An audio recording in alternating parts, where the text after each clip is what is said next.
naging beneficiary ako sa pabahay na, naging beneficiary ako ng ESF kasi yung bahay namin na-was out talaga sa Yolanda. Yung nabaliktad yung mga kural, yung mga bato, nasira.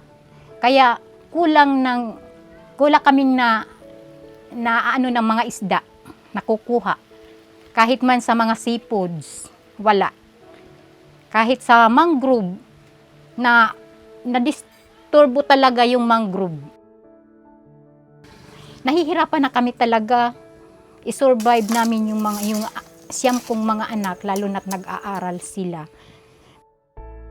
Pero hindi kami nagpatinag, ginawa namin ng paraan para tuloy sila sa pag-aaral. Nag-focus na lang kami ng farm.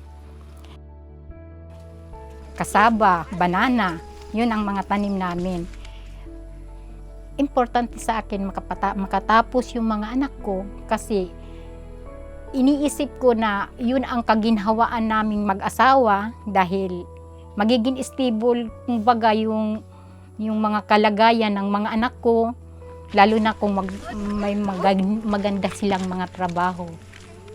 Iniisip ko na yun ang kaginhawaan naming mag-asawa dahil magiging stable kumbaga yung mga kalagayan ng mga anak ko, lalo na kung may maganda silang mga trabaho.